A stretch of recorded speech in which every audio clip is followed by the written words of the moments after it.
All right. Welcome back, everybody, to another conversation for the Free Will Project. Um, I feel like it's been a few episodes since I've introduced myself. So I am Chet. I'm hosting these things. I'm joined today by my friend David, and we just had like a whole lot of fun trying to get this call connected. And we had more fun before that setting up the call because David is 19 hours ahead of me uh, in time zones, so that's a lot of fun. I ended up using the mnemonic device, subtract 5 hours and then add a day because that was easier for me. But David, if you want to say hello and introduce yourself to whoever might be watching. Yeah, sure. So I'm David Prentice. I'm in New Zealand. I don't hold any sort of qualifications or any particular education around this area, but I've just been really interested in what makes the world tick. To borrow from Douglas Adams' Life, the Universe, and Everything. I think I've been motivated to find out more about this sort of thing because I've struggled with my own experience in life, and so I've really had to understand where I fit into it, and what's real, what's not, what I should feel good about or bad about, things like that. And so I'm also atheist, and so I've been interested in that kind of self-exploration as well, and I think this is all part of that. So I've done a fair bit of looking into things, and I've got some opinions. I like that. Yeah, we're all about unqualified opinions here. That's pretty much where I'm coming from too. More broadly, what's your sort of background in life? Whatever you'd like to share with us. Yeah, sure. Okay. So I started off just in a typical sort of trades sort of thing. Left school when I was 16, couldn't wait to get a job, hated school.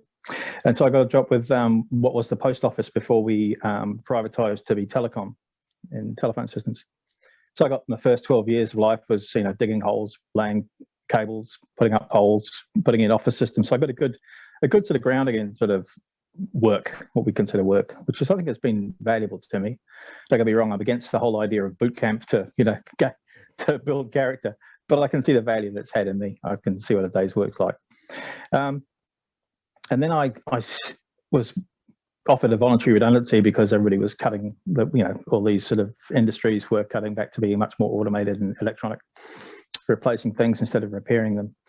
So I took that and started to explore my own journey a little bit, and I was interested in disabilities because of my issues. So I started getting into disability support and counselling. So I've done mostly study in those things. And along the way there is a person-centered approach, which is Carl Rogers started. Amongst the values in that are unconditional positive regard, which is as if to say, whoever you're dealing with, that person in front of you, there, but for the grace of flying spaghetti monster, whatever, go I. In other words, that could be me if I was in their circumstances. So the idea that actually we're not authors of our current circumstances or our destinies has been sort of programmed into me in that way. So it was relatively easy to switch to the idea of no free will. Nice. I like that. That's very good. I need more of that in my own life. Let's see. As far as free will, I guess you kind of touched on this. But do you have any specific influences with your background on free will? Do you have thinkers that you like? Or, I mean, you mentioned Carl Rogers and how that kind of folded into it. I imagine maybe there's some other people that have influenced you. Definitely. I think, like many people, Sam Harris helped me to, put into words what I was thinking and feeling anyway. And he helped to sort of put it across with more authority. I guess my humanness needs somebody to say with authority, this is true. So it helps me to believe it, And he was speaking with such confidence and authority about these things. I thought, well, yeah. And I couldn't fault his logic at all. And I still follow him with a lot of other issues that he covers. Tried his Waking Up app and so on. So yeah, he's definitely one of the big ones. I fell in love with the Four Horsemen. The Four Guys, as many people also have done, was also, like many people, very frustrated by Daniel Dennett's take on it. And I thought, nah, this is This is an inability to see past filters rather than an actual logical position he's got himself into. I think the cognitive bias is in there. I sort of think of him as a free will apologist and using the free will of the gaps kind of arguments, which just don't really hold up. I'm not a fan of Dennett over that. Haven't followed too much of his other philosophies. I can't speak to him much about his other whatever else he said, but I know he's held in high esteem by many of the people I still like, Sam Harris amongst them. So I think it's just that particular area that I disagree with him on. Listen to a lot of other people podcasts and so on. Part of what I do for work, by the way, I'm involved in supervised contact, meaning that for children and parents, children are seen to be at risk. Accusations are made about parents. The courts restrict access to the children for those potentially, allegedly damaging parents, and they have sessions together where I observe them and report on them. For the courts. And so I travel an hour each way to a town that I work a lot in. So a lot of that travel time, I just put the headphones on and listen to podcasts. And so I've heard a lot of things like Sean Carroll. Yeah, Sean Carroll and so on. My current favorite is Robert Sapolsky. That I'm just lapping up. He's fantastic. But also, again, he is, isn't he? And he puts it across in such terms that you can really get, It's like he's experiencing it and saying, oh, wow, look at this. And he's sharing it with you rather than lecturing you, which I really like. So, yeah, there's some of my influences, I guess. Yeah. I took in, because I have a friend that's interested in compatibilism and recommended Daniel Dennett. And my biases were kind of against Dennett's position. I had heard a lecture and some other information, and I was like, I'm not really a big fan of this. But I went ahead and made my way through Dennett's elbow room, and all my biases were confirmed. I didn't like it. I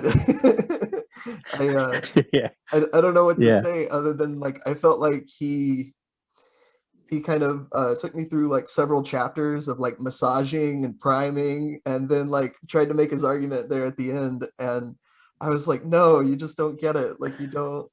I don't. So I don't know. Maybe I'm not professional philosopher, sophisticated thinker type person. So maybe I'm just the one that doesn't get it. But I feel like you do. That he's just missing something key. I'm really interested. Oh, go ahead. I was just going to say, I think the similarity between us there is that, while we may not be as deeply into the philosophy and the argument that he obviously is, you do see the difference between what's coming across as true and what's coming across as, you're trying to shoehorn this idea into something that just doesn't fit. And the basic logic of it doesn't make any sense, but you can either explain what you've done or you can't. So it's either determined or it's random. There's no room in there for free will. And it's just, I think, word salad when he brings up these ideas about.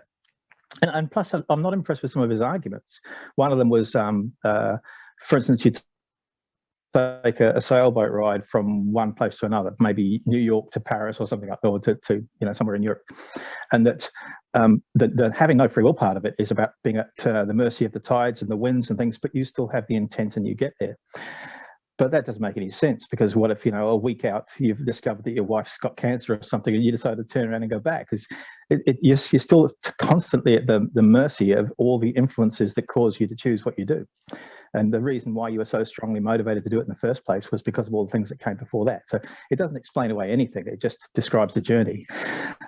And another one is the where he talks about an experiment where I think it's students encouraged to mark their own work, but they think they're not going to be caught for cheating. And there's two sample groups here where one group has been told subliminally they have free will, and the other group is told again subliminally that they don't have free will. And the ones that don't have free will are more likely to cheat than those who believe they do. And so that's not an argument against no free will. It's just a fear of what happens when people realize this. But that's just like what happens when we don't have religion. People are going to be raping and killing all over the place, but people develop a different structure of morality based on what their new norms are. And that's what happens when you give up free will. You and I don't go around hurting anybody because we know that we're not responsible. We just adapt to socializing the way we do. And indeed, I think it gives us a huge advantage over that, which is what I value, and I fall back on a lot of the work I do. I look at people that I'm working with and I think, yeah, they're but for the grace of, this could be me. Mm-hmm. Yeah. So, which, I think is fantastic. Yeah. Yeah, I've heard of those studies before where they'll like prime people and like undermine their sense of free will, and then all of a sudden like they're engaging in behavior they may not otherwise. But in my mind, whenever I read about that stuff, I'm always like, but this isn't a person that is convinced that they have no free will. This is a person who's had their existing morality undermined, you know? And it's like, that's not at all and the there's the same vacuum thing. that comes after that. Yeah. I think if you this is probably true of anybody, that if you prime them in a way that undermines their sort of moral foundations, that they're probably going to behave counter to those moral structures. So like I think that's probably true of, you know, that you mentioned religion, and I think maybe I'm remembering incorrectly, but I think there's similar studies where like they'll try to undermine people's religious beliefs, and then they can demonstrate that a person might act counter to them once they've been like primed to think that they're not as true as maybe they would have otherwise thought. That's something I feel like I read. I don't remember exactly, so that nobody cite me. I'm not a reputable source. but I think that sort of thing's probably true of anybody, that if you could probably momentarily have your belief system undermined or manipulated, and then you would act counter to it. Like you would probably do things that are, counter to your stated ideals. So I don't know. Yeah, I've never found those studies very persuasive, and I would like to see them done the other way around. Like to see them try to prime people who don't believe in free will. I'd like to see them try to prime those people to believe in free will, or maybe I don't know. I'll have to look into it with more detail. But yeah, I don't think you have to be. Sorry. Go ahead. I don't think you have to be a genius. Yeah, I don't think you have to be particularly well educated or particularly intelligent to see that if you've got things that are constraining your behavior, which are essentially boundaries that you're afraid of, aversions to things, and then you take away those aversions, it's like taking a boundary away. Now that person is going to now explore beyond those boundaries. But what no free will does, what the understanding of that in a wider context does, is it says, okay, I don't need to go over there. I'm happy just to stay right where I am. So you've taken away the boundaries, but now you actually just choose to stay here anyway. So you still choose to modulate your behavior around what you know is ethically appropriate, but you don't need to be told why you have to do it. You just figured it out for yourself. Yeah, definitely. I think that's a great way of explaining it. It's just that people are going to explore, what's new. That if you take away a boundary, at least in the moment, you might be more curious about what's beyond it. But let's see. I wanted to ask you what specifically your position is in the free will discussion, and how you arrived at it.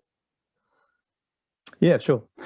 So I follow Trick Slattery a lot in terms of the language and the terms around this, because he's so much more into it than I am, and in this context, more intelligent about it than I am. So that's fine. So I haven't looked too deeply in the etymological derivations of these words, but I'm a hard incompatibilist. So I'm essentially a determinist, but I'll allow for randomness in there. Right. Yeah. I came across Trick's work on Facebook a few years ago, and I think he's extremely talented in how he can explain things like very, very clearly. After hanging around those circles for a little while, the label of determinism made a little bit less sense, and the hard incompatibilism started to make more sense. I could see the logic behind adopting that. So yeah, I tend to think of myself in those terms too. But yeah, prior to that, I always thought, determinism made Sam Harris was an influence on me as well. And he always used the label determinism. But he would also qualify it. Like he would also allow for randomness. So maybe he's not being like perfectly technically accurate there. I think a lot of people jump on Yeah. his case for not being like the most technical philosopher ever. Like, he runs into trouble there. Yeah. He does. I honestly, I think the difference between hard incompatibilist and a strictly determinist is that we don't fully either understand or agree on what indeterminism is and how it works. Because literally a coin toss is still completely deterministic. It's all about the physics and everything that happens in that coin toss. If you run that film backwards, you can say, well, of course it was going to be heads, or of course it was going to be tails. But what we don't understand is quantum mechanics. But then, as Robert Sapolsky says in his book Behave, he says the kind of influence you're talking about there is so, what is it? I think in order to bring it to conscious thought, you'd have to magnify it 20 to 30 orders of magnitude. And then you're talking about a randomness to the tiniest degree in what? And how is that going to influence anything to do with your will? All it's going to be is that there's more randomness involved potentially in to the nth degree small as you can make it. I'll be explaining this, Robert. You know what I mean? You couldn't see it if you blinked, sort of thing. You'd miss it. Yeah. It can't possibly be to such a degree that it's going to formulate an idea in you and change what you're going to do or say.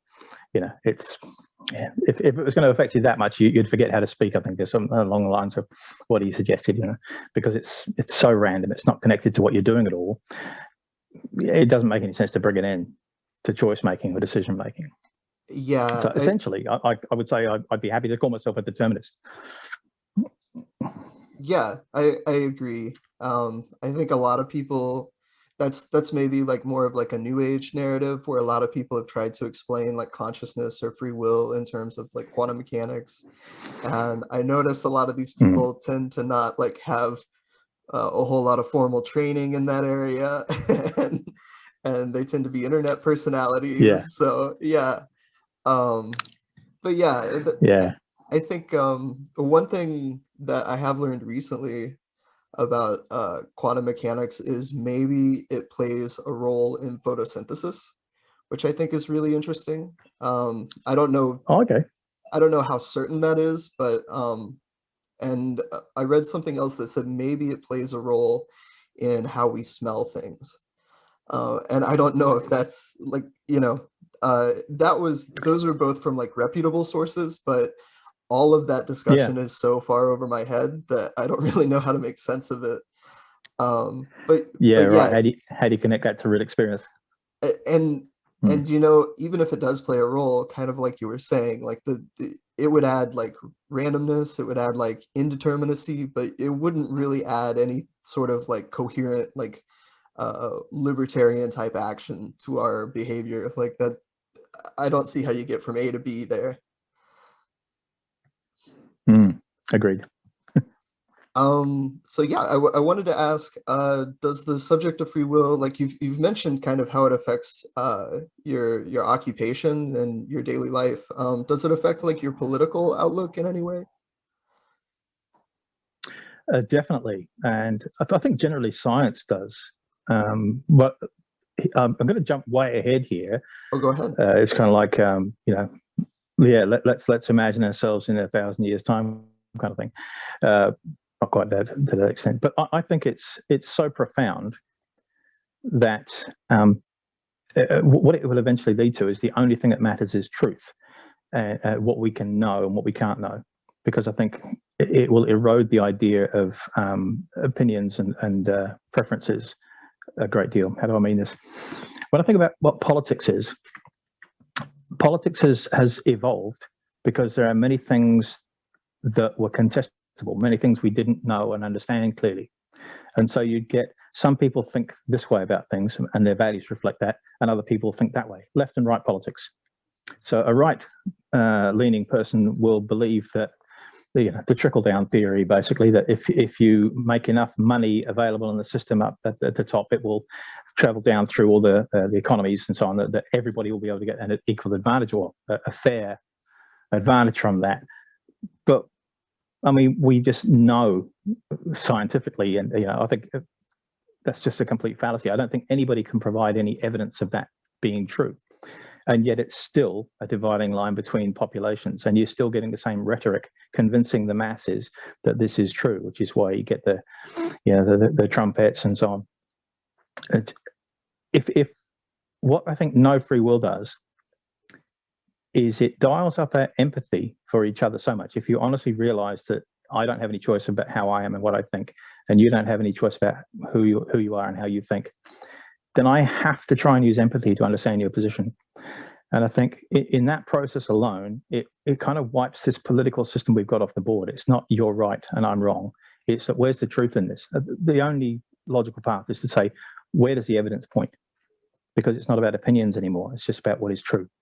And then if you're prepared to put that emotive stuff aside, then you wipe 2/3 or more of whatever we debate politically off the table, and it just becomes a matter of what's obvious. So therefore, you would eliminate the death penalty, because all the evidence shows that it's counterproductive. It does the opposite of what it's intended to achieve. It's just a knee-jerk reaction from ignorant people, who then are appealed to by politicians who want to get votes, fed lies about it, and then they vote those people in, and then they just keep their constituents happy. The whole political system is so corrupt and counterproductive that it's a system we need to get rid of.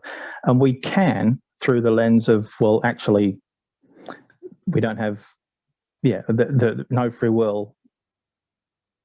Where am I going with this? Yeah, it just brings it back to that whole idea of trying to understand each other's perspectives and why we think the way we do. And as soon as you do that, then you stop judgment, and then you start to listen more clearly. Yeah, I think it kind of would create a sort of limit to how much we just let people run with empty rhetoric, and we would have hopefully much more like measured and quantified conversations about what's good for society and what's not good for society. No, I agree totally. I imagine with the increase in computing power and with new realizations that we're having about our world, I think we're getting closer and closer to that future in which society is organized around more sane principles than what we've inherited thus far. Oh, and apparently Zoom is extending our call, so that's good. Oh, that's nice. Yeah. Good news. We received a gift. Forgive me for a second. I'm just going to... Oh, do your thing. Okay. Yeah, I'll just be a second. What the problem is I just realized that I wasn't expecting to use my phone. It's low on power, so I'm just going to... Oh, sure. Okay. I like that. So we're good now? That's my battery back. We're good. Yeah, sorry about that. Awesome. No, you're fine. But yeah, no, I feel very similarly. In fact, just to kind of address the viewers for a second, whenever I ask David, I have like this short list of kind of standard questions I like to ask people as sort of a jumping off point for the conversations. And whenever I asked David these questions, he wrote me back like a nice chunk of text, which I've never had anyone do that before, and I really enjoyed it.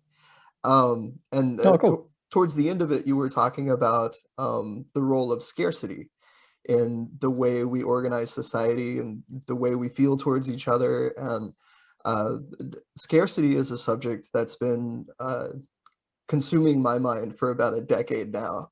It's just so fascinating how much explanatory power there is in scarcity. And I think understanding like what our needs really are is a big step towards reducing scarcity in the world. And I think like one way of doing that is kind of cutting through the BS and stripping ourselves of a lot of the like you were saying, like various political tribalism and whatnot, and actually understanding like what people do need, like specifically. And I think understanding the free will to be an illusion is a big step in that process. And it's hard to articulate exactly what that is, other than the way you can see it influence people. You can see like whenever people have less belief in free will, they also tend to have less belief in like retribution. You tend to be more productive when you're addressing people's behavior. Not always, Yeah. but these things tend to follow each other. And Mm. so yeah, when you're talking about like getting past like various political problems we have, I see a lot of potential in this conversation for like moving us through that process. It's not the whole ball of wax, but it's a piece of it that I think is pretty significant. So Yeah. I think it's tremendously profound. I think it is the enlightenment of this or any age. I think this is more important than if everybody realized that religion was what it was, and just if everyone stopped being religious, that'd be, I think, a great benefit to the whole world. But I think this is much more than that. I think this is. Have you read much of Douglas Adams? I'm aware. I tried to read Hitchhiker's Guide once and didn't get that far, but I've seen the movie. Yeah. I'm vaguely aware. Yeah. Okay. Yeah. Well, so just for the benefit of those who might be listening to this later, I think it's Solomon Thanks for all the fish, rather, which is the fourth book in his Hitchhiker's trilogy, as he puts it. At one point, there's this girl called Fenchurch, named after Fenchurch Street Station, not because she was born there, but because she was conceived there. Just as an interesting aside, and she gets this suddenly aha, and she gets it. She understands what the world needs. She understands what the cause of all our problems are, and she's just got to get to a phone to tell somebody. And just as she gets to the phone, the Vogons destroy the Earth, which is what happens in the book. And then, and I can what's the word? I can relate to that because I kind of feel the same way. I kind of feel like this would pretty much solve everything. I can't see how anything could exist that it's toxic under the idea that nobody has free will, because there can be absolutely no judgment.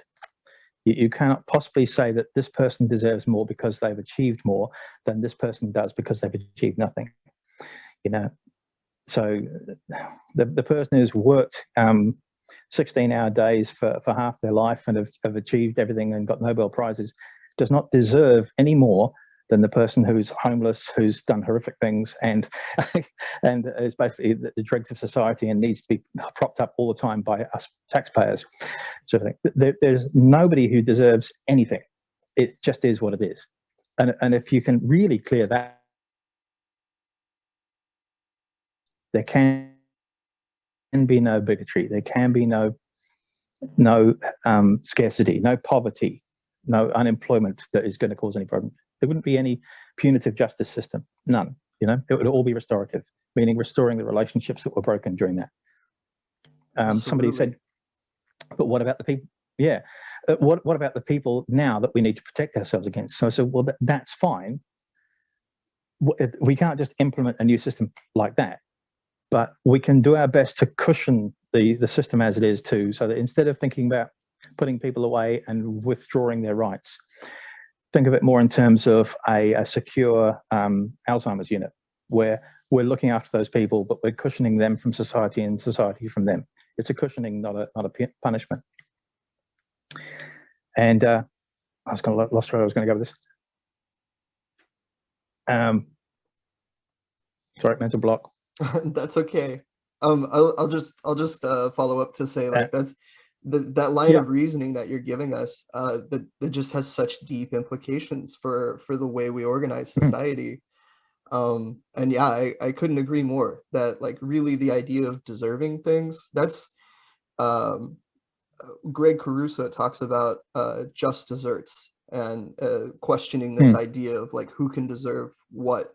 And to me, that is the most fascinating part of this whole conversation, that at the heart of it, talking about things as if people deserve like good or bad outcomes based off of their behavior, it really doesn't make sense, because our behavior is, this output that comes from our biological predispositions, our environmental influences, you know, and we don't have any control over those things.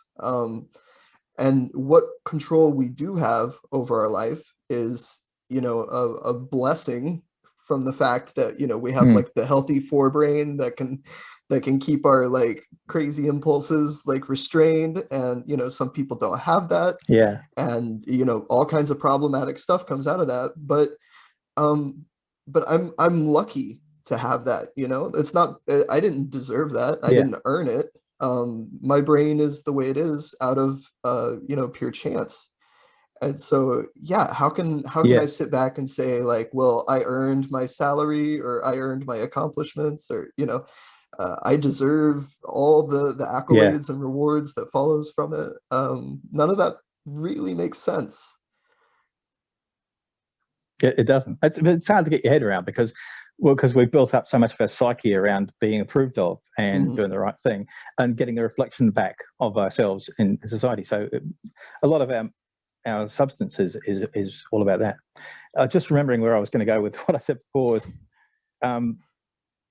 so the idea also that we're trying to get this whole notion across to people who are really deeply embedded in a very fallacious system, a very, you know, but they're seeing evidence that proves their way of thinking, which is just some people are just bad and some people are good. It's the way it appears to be. And so also a person was saying, well, what if you've got like somebody who's a psychopath and they just can't be trusted? But then if you read up more about neurology, or Robert explains in his book, that we have a genetic predisposition towards things, such as being socially completely inappropriate. But the difference for that is that those genes will be switched on or switched in such a way, and then those predispositions will be modulated by the environment we're in. So you could get two people with exactly the same genetic code, only in theory, of course, but exactly that. And one person brought up in a loving, caring, approving and wonderful family, and the other person brought up in destitute circumstances with violence and aggression all around them. The person with violence and aggression all around them will pull out a knife because somebody's arguing with them and stab them and kill them. And that's it. And you can look at their genetics and you can look at their brain and say, look, that's what caused this.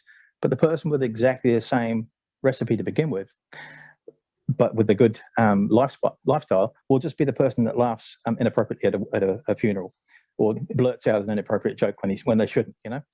So although you can, it's what we're saying here is that future generations won't have the same issues we've got now, because in learning this stuff, we will learn not to judge people. We won't be punishing kids when they're doing wrong, but we'll be teaching them. And so, and we'll be gradually, every generation will be producing a healthier offspring psychologically, if we adapt this process. So it's a generational thing, but eventually I think it's inevitable that we will eventually find a place that's just world peace. Yeah, I feel like it's just an equation to be solved. Like it's really not, I mean, it's a complex equation, you know, but it's not, I think a lot of times we think of, well, first off, we're locked in our current cultural frame. And then we see that in our cultures, these problems keep repeating themselves and they persist, and we don't associate them with, like, you know, the social structures we live within. We think they're human nature or something like that. And we just imagine that this is the way it's always going to be. But that's just an assumption that humans are prone to. We tend to look around, whatever the situation, good or bad, and we tend to think, oh, well, this is how it is. And we don't recognize how much flexibility there is through the environment, which is one of Sapolsky's big themes, is just like how much environment matters to like behavior overall. So yeah, I think really the trick to understanding like the world we want to live in and how to get there is understanding the degree to which environment affects, you know, all aspects of society. And we should focus on like learning how to create those environments that create like the best behavioral outcomes, you know, best being defined by you know, the objective measures of well-being, which would include like our own subjective experiences. And I think like somewhere in there is like a formula for actually getting to that world that we want to live in. But I think that's something most of that conversation we're not ready to have yet. But I feel like free will is a big part Yeah, of it. well, yeah. I think here's another thought of something that that's been occurring to me recently. I think we're subconsciously finding our way as a society, as humanity, to structures and frameworks that align with no free will, even though we don't have to have that conversation. And it's largely because of just observing the way things work out. I think we're realizing that when we take away blame, people respond better, which is, I think, where restorative justice has come out. We understand that if we deal with the relationship between the offender and the offended, or the victim, then both people are advantaged by that. The offender feels more empathy and is more connected to the experience of the people they may be inclined to offend later. And the victim stops seeing the person that's offended them as being some sort of demonic, archetype of something to fear, and they have to look at other people in the same light. This could be another person that I may have to fear, as now seeing this person was going through some stuff, and they weren't fully in control of their behavior, and they are now remorseful. And I actually had a hug with them at the end of this session, and they're a person just like me. Now that is something that's going to help to heal and make more cohesive our societies. And every time that experience is had, society heals a little bit better. So we've already got programs that are working on this. Whether people have got free will or not is beside the point, because it's just an observational thing. We just realize this works. Having no free will helps to explain it, and then helps to encourage us to make more systems like this. But it's not necessary. We've already started the journey. Yeah, that's kind of my motivation for having this conversation, because on its own, free will, no free will, a lot of people look at that as sort of like an academic question, or something that's like impossible to answer. But it relates to all of these other aspects of how we organize society. And so I feel like through having this conversation, we can nudge things like restorative justice, which is also like very important to me. I just finished reading Michelle Alexander's The New Jim Crow, which is a very like Amero-centric book, but it kind of explains the history of racism in my country, and also how slavery rolled into the Jim Crow system. And right about the time the Jim Crow system failed out, which was segregation and obvious public oppression of Black people, we Sure. we adopted a more subtle system, which was mainly facilitated through the drug war and mass incarceration. And so now we've changed the name, and we've changed like the veneer, and now the racism is a little more implicit. It's not so obvious to people, but in effect, there's a system of oppression there that continues to exist. And to me, this is, as an American, this is one of like the major things we need to address in our society, is just the way we have created laws against a lot of behaviors that shouldn't be illegal by any stretch of the imagination. There's a lot of good medical literature that says there's better ways to handle drug problems, and not everyone that's using drugs has a problem. But we've instead decided to criminalize all these behaviors, and then we disproportionately enforce the rules against certain demographics.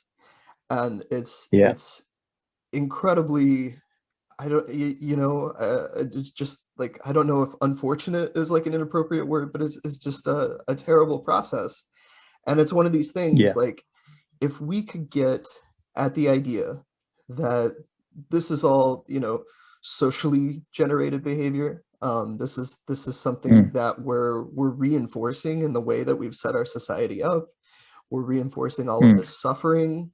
A lot of it is incentivized by the economic returns on mass incarceration. This is one of those things where it's like, if we had a better understanding of human behavior, we couldn't have taken this path to begin with. And a better understanding would certainly help us correct it. Now, you don't have to have that. You could just simply, care. But a lot of people have a hard time, getting from point A to point B without some other insights along the way. So I Yeah. really hope that, I don't expect to be any sort of, major voice in this conversation. However, I do want to be a part of it. I want to prod it along, and I want to push it into people's consciousness, because I think there's gains to be had all around it. I think it's one of the ways in which we get to that rational, healthy future that you're talking about. Mm. Yeah, and talking about the drug issue, New Zealand just recently went through a referendum, a couple of referendums, one on end of life, allowing people to choose to die if they're suffering rather than it being illegal, and the other was legalizing marijuana. I must confess, to begin with, I thought that it was too much for our population to take on all of a sudden. We're too ingrained in this idea that drugs are evil, and that that just talking about it makes your skin crawl, kind of thing, which is still very much the case in New Zealand. We're quite a staid society. I think probably when we talk about the US, we look at the US as being the US, but then you're talking about Alabama, California. You got a lot of different populations in the states which have different sort of cultures and different ideals. Yeah. So to just say the US is not really fair. But New Zealand is still quite sort of we're colonial country, very much sort of agriculture based and very traditional, very staid in our thinking. So drugs is not easily accepted by us. But I spent a lot of time working out the pros and cons and whether or not I wanted to back this, whether or not it was a good thing. And I've done a lot of looking at research, Googling. But there's some fascinating stuff out there. One guy, what's his name? Carl Hart, who's I think it's the head of psychiatry and psychology. I think is I've forgotten which university. It might be Berkeley, but he's put out some fantastic TED Talks and lectures and so on, which explain all this. And we now understand that marijuana, if you legalize marijuana, the benefits, this is cutting to the chase, if you legalize marijuana, the benefits for the society are huge. And looking at other cultures that have done this, where a lot of the right wingers here were saying, if it's too available, everybody use it. So, but that's not what happens. The only increase in usage rate on some of these experiences was in the people my age or around about middle ages. And that's because we grew up in this idea that it was sinful, you're not allowed to do it, but yet we were drinking heaps. And we thought, and there's a lot of us that just think, okay, well, it's not illegal anymore. Let's try that. And so usage rates went up amongst the older population, but they went down within about 2 or 3 years as well. They dropped down to where they were. It's just novelty. Another example of that, taking away the boundaries and people exploring outside the boundaries that were holding them in place, and then choosing to be where they are anyway. It's another example of just leaving people to be responsible for themselves. And in fact, the usage rate amongst youths, I think it's 14 to 18-year-olds, dropped because it's no longer the rebel drug of choice. It's not a daring thing to do. It's just something to do. So it was a benefit all around. But you can't convince, even with those statistics and that knowledge, you can't convince a closed mind to take this on board. But it's under the no free will idea as well. That helps you put a different lens on it. You think, okay, just without judgment, you can look at people's behavior without judgment and think more logically about how you go about it. About the experiment with rats, where you put a rat in a cage. With two different drinking bottles.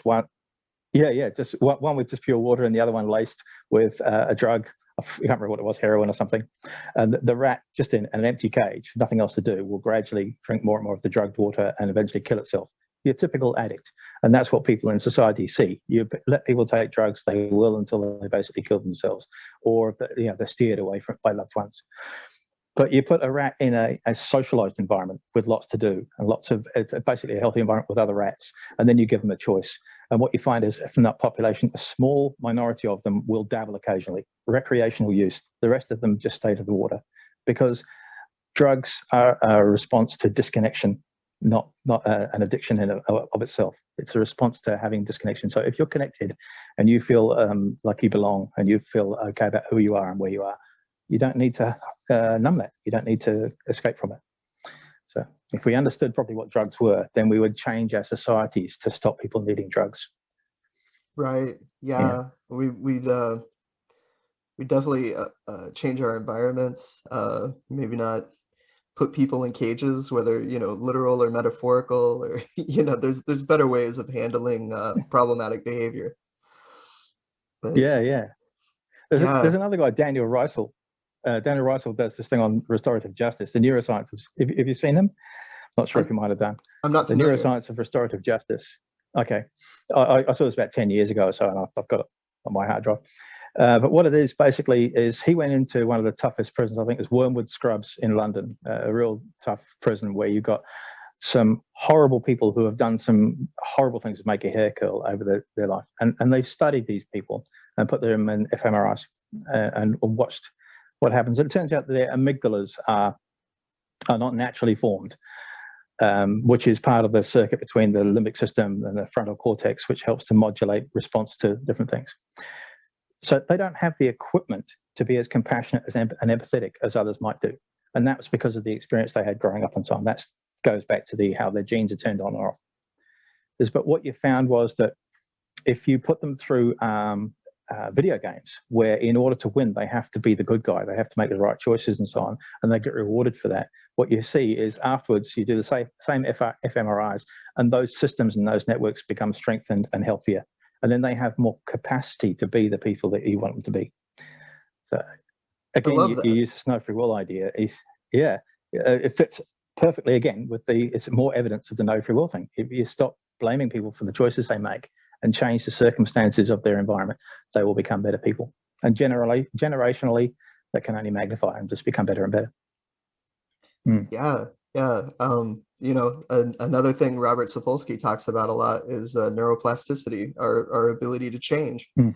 And a Mm. lot of people, whenever they hear like no free will, they associate it with like fatalism or predestination or some sort of like fixed Mm. path. And I think the idea suggests that we're actually much more able to change. That like through affecting Mm. our environment, we change who we are and who we will become, tomorrow and the next day.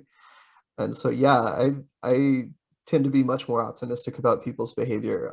I think because of this, and I think you know, there's like a paradox that when people attribute other people's behavior to free will, it also seems like kind of essentialist. Like they kind of view them as, well, that's who they decided to be, but they feel like that's who they're going to be for forever. And it doesn't make sense to me. To me, people are like rather flexible and circumstantial, Mm. and like you said, childhood plays a huge role in our development of who we're going to be when we're adults. And giving people healthier childhoods is a big part of changing the world. So no, Mm. so we Yeah. oh, go ahead. Oh, I was going to say when you said about how people assume that they're all saying a leopard never changes its spots or can't change its spots, but there's also a saying that you can never step into the same river twice, right? And that's what we are. We're like an ever-changing river. I'm different now than I was a moment ago. I'm not the same person, and I'm gradually changing all the time, of course.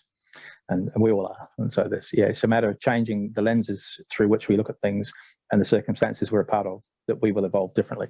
Because of course everything evolves in accordance with its ecology, not just on its own. So I love it. I love it. That's perfect. So we kind of burned through my questions pretty quickly. I feel like we touched okay. on most of what we were wanting to talk about. Is there anything you feel like we missed? Um, no, not really. I guess I need to implore all those who might be interested just to look for the good news, look for the things that are changing, like the restorative justice programs and like the cure violence program started by Gary Slutkin. There's a wonderful TED talk. He's an epidemiologist who, when he came back from I think it was 10 years working in Africa and the Middle East or whatever, and he was absolutely burnt out. I think he said he was one of 4 or was it 6 staff in a series of camps of about 40 million people, refugees, working on keeping down epidemics, cholera, AIDS and so on. And he moved to, I think I've forgotten now, somewhere in Africa to focus on the AIDS epidemic because he was having such good luck with that, good success with that. And then he felt burned out, came back to the States where he was from, and he thought, oh, we'll come back to a place where we've got no problems. So, hey, check this out. Your houses have got like water coming straight into the homes, sometimes into more than one room. He's quite entertaining about the way he puts it, to give the contrast between where he's been and where he's come back to. But then he was reading stories about youth killing youth, and he started looking at the data, and he started looking at the trends, and he said, this looks like the maps and the data that I use in my epidemiology. And he began to formulate the idea that violence is contagious like diseases, and that to stop violence, you need to stop contagion. And so you need to get people out there. So now he's got this whole system called a Cure Violence program, where they train people who live in those areas the same way as they train people in the camps who have street cred, as it were, who can talk to people and get them to be honest about where things are, who they slept with, what the relationships are, so they can track back where these epidemics centered. You can do the same thing with violence.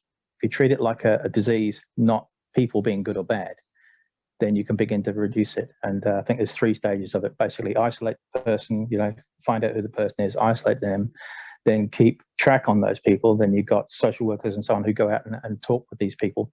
So-and-so looked at my girl the wrong way. And calm them down, cool things down, stop the spread that way. And then you change the norms in that society. So you get group meetings, you get community halls and things talking about how to change these things, and you get people walking down the streets, marching with signposts saying, end it now. And that they've had things like reduced homicide rates of something like 67%. So again, looking at this as through a no free will lens makes perfect sense, and you get the results you need because you stop judging and you start looking at it as an issue that we can all be part of. So there are lots of different things out there. Same thing with mental health. There's one called, what's it called? Open dialogue, where instead of responding to people when they go off the rails and then medicating them, and then because they're so medicated, you say counseling's not going to be very helpful to them because they're not seeing things realistically. In Finland, they've got a program where they've got an office where the phone never goes unanswered, even if the janitor is in the room and the phone goes and there's no staff around. He takes the call, takes the details, hands it on to somebody else. Within 24 hours, I think it is, or maybe 2 days, they make sure that one or more staff goes out to that person's place and meet them where they are. And they talk to that person alone, talk to all the people around them that are part of their social structure. They don't medicate them with any antipsychotic drugs. The only drugs they might give them are something like sleep medication, because sometimes these people have been sleepless for several days, which is partly the reason why they're going off the rails, where they're experiencing psychosis. And what they find is they've got something like an 85% success rate in getting people rehabilitated back into their normal lives.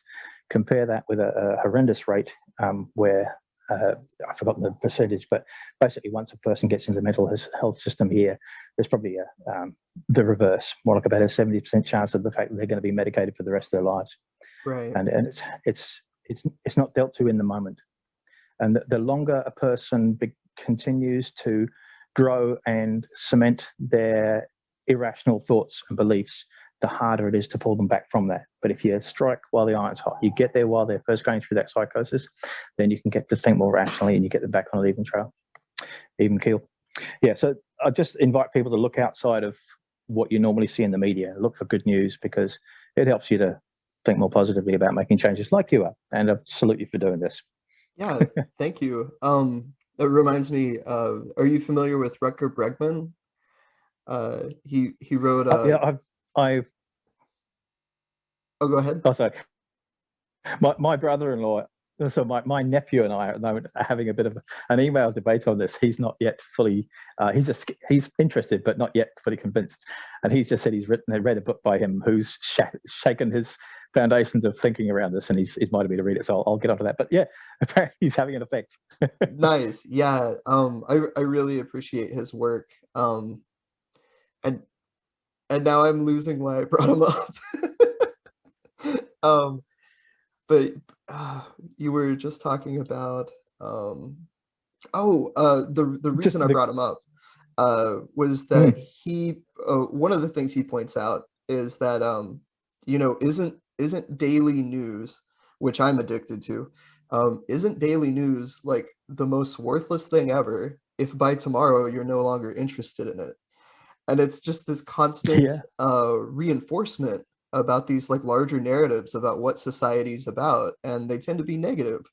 And it's not necessarily the healthiest thing to just take in all the news all the time.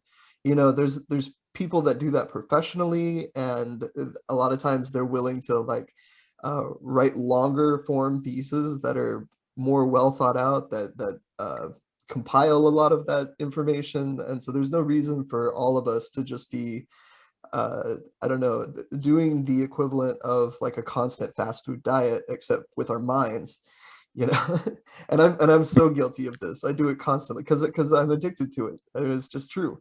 But yeah, I really appreciate Rutger Bregman's narrative on that, and a whole lot of other things. I've read a couple of his books. Utopia for Realists is really good. He just came out with Humankind not that long ago. Humankind's brilliant. I love it. But Yeah, yeah, right. yeah, you know, there's no need to take in these constant negative messages.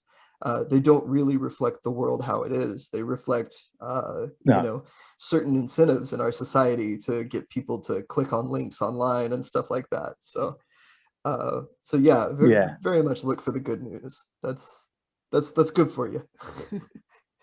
Yeah, it is. And dig deeper if you're not sure about things, rather than just swallow what's being said. Absolutely. Yeah, for sure. Well, David, I appreciate your time so much. I'm gonna go ahead and wrap us up then. Unless there, like, you know, I'll give you one more opportunity if there's anything else that comes to mind. No, that's probably me too. All right, all right. Well, thank you so much for your time. Thank you for going through so much effort to schedule this, because I had to just pull out a. Oh, go ahead. I was just going to say, I could not have done otherwise. It's true. It's true.